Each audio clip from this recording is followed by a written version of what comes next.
Hi guys, कैसे हैं आप लोग। स्वागत है आप सभी का आपके अपने यूट्यूब चैनल एनालिसिस एकेडमी में। और मैं ब्रिजेश कुमार यादव। आज हम डिस्कस करेंगे अपना लेक्चर 5 क्वाड्रेटिक इक्वेशन का, और जिसमें हम डिस्कस करने वाले हैं नेचर ऑफ रूट्स। अब तक हमने डिस्कस किया है कि कैसे हम किसी भी क्वाड्रेटिक इक्वेशन के रूट्स को फाइंड करेंगे। उसमें हमने तीनों मेथड डिस्कस किया, factorisation method, completing square method, और फिर उसके बाद लास्ट में डिस्कस किया हमने सेजाचार्य फार्मूला या फिर क्वाड्रेटिक फार्मूला। ठीक है, तो तीनों मेथड से हमने डिस्कस कर लिया कि कैसे हम किसी भी इक्वेशन की, किसी भी क्वाड्रेटिक इक्वेशन की कैसे रूट्स को हम फाइंड करेंगे, solutions of the quadratic equation कैसे फाइंड करते हैं। तो अभी हम डिस्कस करेंगे जो हमारे रूट्स निकल के आएंगे। ठीक है, जो रूट्स आएंगे उसके नेचर्स क्या हैं। ठीक है, उसके नेचर क्या है। तो सबसे पहले हम जानेंगे कि नेचर क्या क्या है, possible natures of a root. तो या तो जो रूट आएगा वो रियल होगा या फिर not real, not real root. या तो वो रियल रूट होगा या तो वो रियल नहीं होगा। ठीक है, और फिर रियल होगा तो वो रियल में कैसा रियल होगा, तो इसमें भी दो पार्ट्स आएंगे, रियल एंड इक्वल। ठीक है, रियल एंड इक्वल। फिर आता है हमारा रियल एंड डिस्टिंक्ट। या तो रूट्स जो आएंगे वो तो या तो वो रियल्स होंगे या तो इमेजिनरी होंगे। लेकिन अगर रियल रूट्स आएंगे तो वो रियल रूट्स दो तरह के हो सकते हैं, या तो वो इक्वल होंगे या तो दोनों रूट्स कैसे होंगे, डिस्टिंक्ट होंगे। तो इसको हम कैसे डिसाइड करेंगे कि कोई भी हमारा जो रूट आया है वो रियल है या फिर वो इमेजिनरी है, और रियल है तो डिस्टिंक्ट है या फिर इक्वल है। तो देखते हैं इसके पीछे कैसे हम फाइंड करेंगे, क्या कंसेप्ट आता है इसके पीछे कि रूट्स रियल हैं, इमेजिनरी हैं, रियल हैं, इक्वल हैं, या फिर रियल हैं या डिस्टिंक्ट हैं। ठीक है, तो पिछले लेक्चर में हमने डिस्कस किया था क्वाड्रेटिक फार्मूला। क्वाड्रेटिक फार्मूला हमारा क्या आता था, अल्फा या फिर x equal to minus b plus minus under root b square minus 4ac divided by 2a।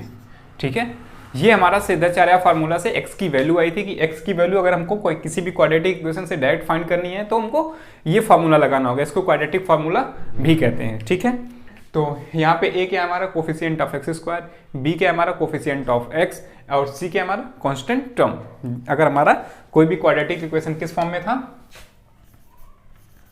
ax square plus b x plus c equal to 0, x square plus b x plus c equal to 0। ठीक है, तो अब हम क्या करेंगे, इस फॉर्मूले से एक चीज निकल के आती है जिसको हम बोलते हैं डिस्क्रिमिनेंट। ठीक है, क्या बोलते हैं उसको, डिस्क्रिमिनेंट। ठीक है, डिस्क्रिमिनेंट।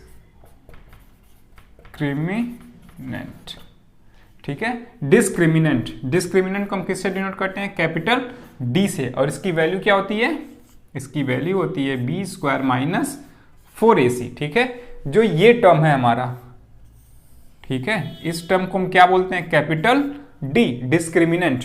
और इसी डिस्क्रिमिनेंट से ही हम डिसाइड करेंगे कि कोई भी हमारा जो रूट्स होगा उसका नेचर क्या होगा, जो रूट होगा उसका नेचर कैसा होगा किसी भी क्वाड्रेटिक इक्वेशन में। ठीक है, तो हमको सिर्फ मतलब किससे है, बी स्क्वायर माइनस 4ac की जो वैल्यू है उससे मतलब है। ठीक है, तो किसी भी क्वाड्रेटिक इक्वेशन में हम बी स्क्वायर माइनस 4ac निकालेंगे। ठीक है, बी, ए और सी, यहां से ए, बी और सी को फाइंड करेंगे उस इक्वेशन से, और फिर क्या करेंगे, यहाँ पे पुट कर देंगे और देखेंगे कि डी की वैल्यू कैसी है।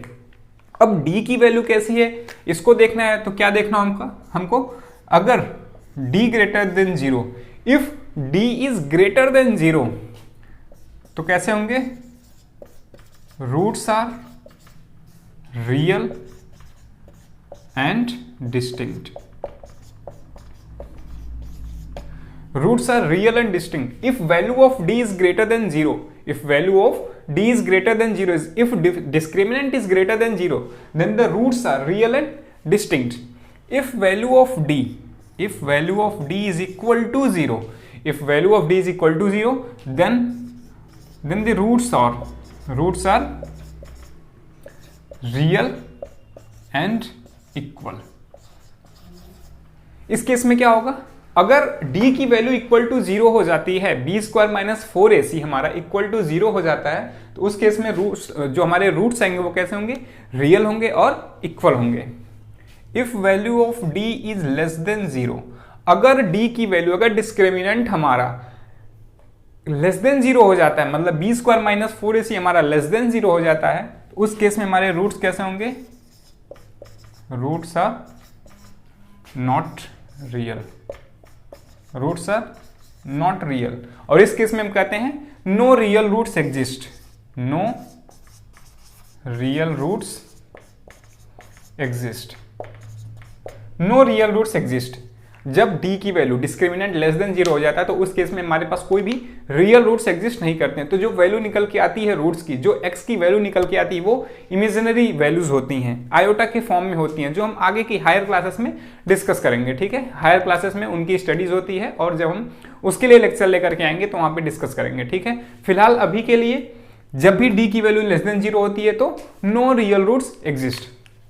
ठीक है, तो अभी हम क्या करेंगे, इस पे एक क्वेश्चन देखते हैं। ठीक है, तीनों कंडीशंस पे क्वेश्चंस देखते हैं कि कैसे ये कंसेप्ट अप्लाई होता है क्वेश्चन में, क्योंकि फाइनली हमको क्या सॉल्व करना होता है, क्वेश्चन। और ये जो टॉपिक है हमारे कॉम्पिटिटिव एग्जाम्स में भी आते हैं, वहां पे दे देगा आपको एक क्वाड्रेटिक इक्वेशन कुछ इस फॉर्म की, ax square plus bx plus c के फॉर्म में, और फिर बोलेगा कि बताओ इसके जो रूट्स आएंगे वो कैसे होंगे, रियल होंगे, डिस्टिंक्ट होंगे, रियल एंड इक्वल होंगे, रियल या डिस्टिंक्ट होंगे, या फिर नो रियल रूट्स एग्जिस्ट करेंगे। ठीक है, तो वहां पे हमको डायरेक्ट क्या करना रहता है, बस d का फॉर्मूला लगाना होता है।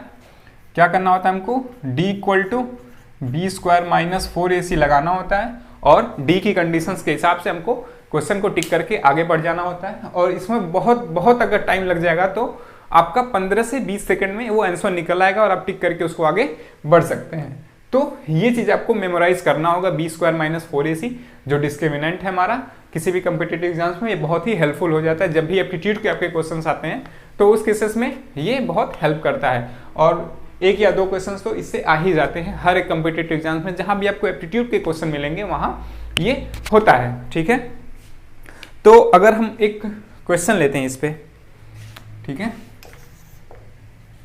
क्वेश्चन हमारा क्या है, 2x square plus x minus 1, 2x square plus x minus 1 equal to 0। ठीक है, अब हमको चेक करना है इस कंडीशन में कि हमारे रूट्स कैसे होंगे। ये हमारी क्वाड्रेटिक इक्वेशन है। ठीक है, तो सबसे पहले हमको क्या फाइंड करना है, a, b और c। यहां से a कितना आ गया हमारा 2, coefficient of x square, coefficient of x square. ठीक है, b हमारा क्या है, coefficient of x, coefficient of x यहाँ पे क्या छिपा हुआ है 1। ठीक है, जब कुछ नहीं लिखा होता है तो 1। c इक्वल टू, यहाँ पे प्लस है यहाँ माइनस है, तो इस माइनस को हमको साथ लेकर चलना होगा, तो c equal to -1, c equal to -1। ठीक है, इन वैल्यूज को अगर हम पुट करते हैं, d equal to B square minus 4ac, ठीक है, B square 1 square minus 4 into A की वैल्यू 1, सी की value -1, minus into minus plus, 4 1 जा into 1 4, finally it comes to 5। d equal to 5 which is greater than 0, which is greater than 0। तो इस case में हमारा क्या होगा, इस केस में हमारे रियल एंड डिस्टिंक्ट रूट। तो रूट्स का नेचर कैसा होगा, roots are real and distinct. जो रूट्स आएंगे उनकी वैल्यूज क्या होगी, अलग अलग होगी, और वो कैसे होंगे, रियल होंगे। ठीक है, तो ऐसे हमको क्वेश्चंस में क्या करना है, अप्लाई करना है, बी स्क्वायर माइनस 4ac रखना है और डायरेक्ट आंसर निकाल करके क्वेश्चन को टिक करके आगे बढ़ना है। ठीक है, कि बी स्क्वायर माइनस 4ac अगर डी ग्रेटर देन 0 आ गया तो रूट्स कैसे होंगे, रियल एंड डिस्टिंक्ट होंगे। ठीक है, और भी केसेस पे हम क्वेश्चन देख लेते हैं।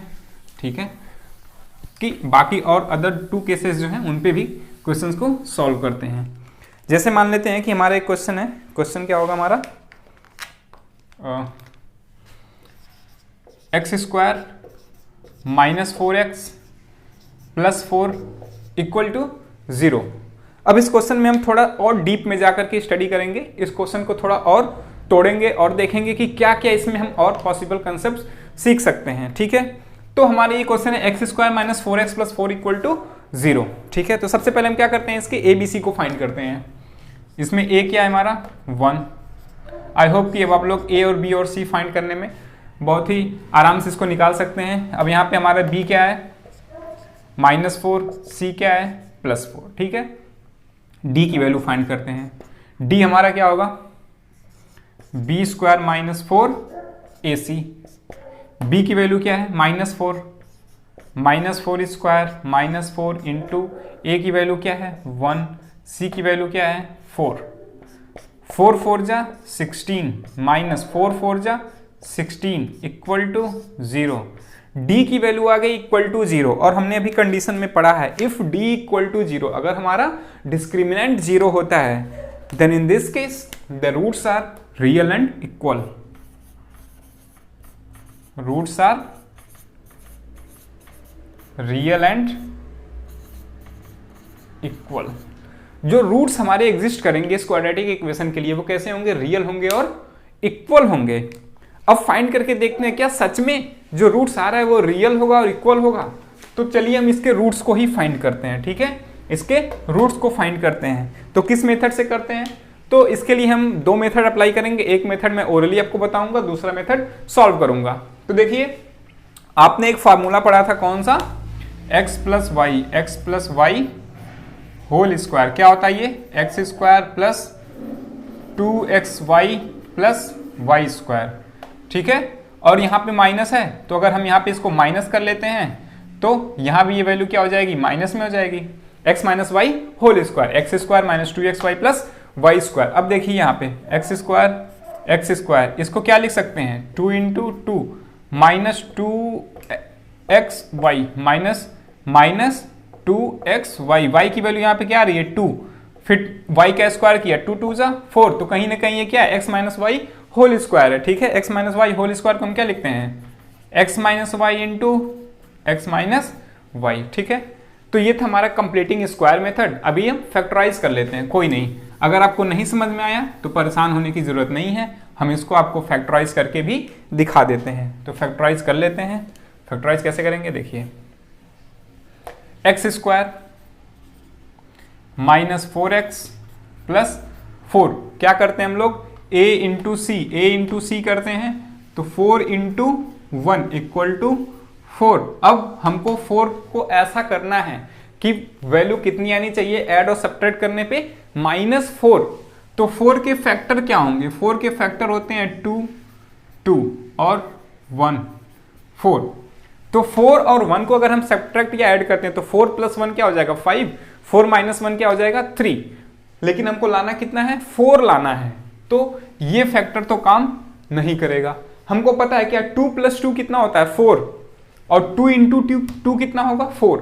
और यही अगर हम -2 ले लेते हैं, -2 इंटू -2, तो माइनस इंटू माइनस प्लस 4, और -2 प्लस -2 ये कितना आ जाएगी वैल्यू -4। तो हमारे फैक्टर्स क्या निकल के आ गए -2 और -2। ठीक है, मल्टीप्लाई करने पर ये चीज आनी चाहिए, ऐड या सब्ट्रैक्ट करने पर ये चीज आनी चाहिए। याद रखिएगा, अगर हम फैक्टर्स को मल्टीप्लाई करते हैं तो इसके इक्वल होना चाहिए साइन के साथ, और अगर हम उसको ऐड या सब्ट्रैक्ट करते हैं तो साइन के साथ वो इसके इक्वल होना चाहिए, बी के इक्वल आना चाहिए। ठीक है, और अगर आपको कंसेप्ट थोड़ा और नहीं समझ में आ रहा है तो मैं आपको सजेस्ट करूंगा कि लेक्चर 2 जो पॉलिनोमियल का हमारा है वहां पे हमने इस चीज को बताया है, और उसकी जो लिंक है वो डिस्क्रिप्शन में है, तो आप वहां से देख सकते हैं इसको। तो अभी हम क्या करेंगे, इसको फैक्टराइज करते हैं। तो क्या हो जाएगा ये x² minus 2x plus 4 equal to 0। ठीक है, -2x माइनस 4x। ठीक है, तो यहां से हम कॉमन लेंगे और यहां से कॉमन लेंगे, तो यहां से x कॉमन आ गया, अंदर क्या बच गया x माइनस 2, और यहां से हमने -2 कॉमन ले लिया। क्या ले लिया -2 कॉमन ले लिया, तो -2 कॉमन निकल गया, तो ये माइनस साइन बाहर चली गई -2 पूरी, तो यहाँ क्या बच गया प्लस और एक x, और यहाँ से माइनस साइन बाहर निकला तो क्या आ जाएगा यहाँ पे माइनस, क्योंकि साइन क्या हो जाएगी उल्टा हो जाएगी, अपोजिट हो जाएगी, और 2 निकल गया तो यहाँ पे क्या बच गया 2। क्यों, क्योंकि 4 को हम क्या लिख सकते हैं 2 इंटू 2, ये 2 बाहर आ गया, एक 2 बच गया। ठीक है, अब देखिए यहाँ से x minus two, x minus two, x minus two हमारा क्या हो जाएगा बाहर, अंदर क्या बचेगा x minus two, x minus two equal to 0। हमने फैक्टराइजेशन में एक चीज देखी थी कि क्या करते हैं हम, अगर राइट हैंड साइड हमारी 0 के इक्वल है तो either this will be 0, either this will be 0। मान लेते हैं अगर हमारा ये फैक्टर 0 है, x minus two equal to 0, तो इस केस में x इक्वल टू कितना आएगा 2। अगर मान लेते हैं ये फैक्टर हमारा 0 है तो इस केस में क्या आ जाएगा x इक्वल टू 2। अब आप देख रहे होंगे हमने क्या लिखा था, roots are real and equal. इस केस में x equal to 2, x equal to 2, दोनों जगह रूट्स कैसे आए हमारे इक्वल, और 2 क्या होता है हमारा एक रियल नंबर होता है, तो रूट्स कैसे आए हैं, रियल भी आए हैं और इक्वल भी आए हैं। तो इस तरह से हम इसको सॉल्व करते हैं, ठीक है। कैसे हम देखते हैं कि कोई भी जो हमारा रूट्स आ रहा है वो उसका नेचर कैसा है, रियल है, इमेजिनरी है, रियल है या डिस्टिंक्ट है, रियल है या इक्वल है, ठीक है। तो एक क्वेश्चन और देख लेते हैं हम, जो हमारा थर्ड टाइप था जिसमें रूट्स कैसे आते हैं हमारे, not real, no real roots exist. तो एक क्वेश्चन हमारा जैसे क्वेश्चन क्या है, x square plus x plus 1 equal to 0, x square plus x plus 1 equal to 0। इस केस में हम क्या करेंगे, ए बी सी की वैल्यू फाइंड करते हैं। ए क्या है हमारा, बी क्या है और सी क्या है। ए की वैल्यू यहाँ पे क्या है 1, बी की वैल्यू क्या है 1, सी की वैल्यू क्या है 1। अब क्या फाइंड करेंगे हम, डिस्क्रिमिनेंट, ठीक है। अब क्या फाइंड करेंगे, डिस्क्रिमिनेंट। डिस्क्रिमिनेंट हमारा क्या होता है, B square minus 4ac। B की वैल्यू क्या है 1, क्या करेंगे 1 का स्क्वायर माइनस 4 इंटू 1 इंटू 1, ठीक है। अभी क्या होगा 1 माइनस 4, 1 माइनस 4 माइनस 3। डी की वैल्यू क्या आ गई -3 विच इज लेस देन 0। अगर d की वैल्यू लेस देन 0 होती है तो इस केस में हमारे जो रूट्स होंगे वो क्या होंगे, no real roots exist, no real roots exist. तो आई होप आपको ये वीडियो समझ में आई होगी, जो हमने क्वेश्चन सॉल्व किए हैं, जो कॉन्सेप्ट्स यहाँ पे डिस्कस किए हैं वो आपको समझ में आया होगा। और अगर आपको समझ में आया है, आपको वीडियो अच्छी लगी है तो वीडियो को लाइक करिए और कमेंट में हमको ज़रूर बताइए कि आपको क्या अच्छा लगा, आपको समझ में आया या फिर हमको कुछ और इम्प्रूवमेंट इसमें करना होगा। और चैनल को सब्सक्राइब नहीं किया है तो प्लीज़ आप चैनल को सब्सक्राइब कर लीजिए और बेल आइकन को प्रेस कर लीजिए, क्योंकि ऐसे ही बहुत सारी इन्फॉर्मेशनल और एजुकेशनल वीडियो हम इस चैनल पर लाने वाले हैं और आपको नोटिफिकेशन जाएगी तो आप उस वीडियो को देख पाएंगे, ठीक है।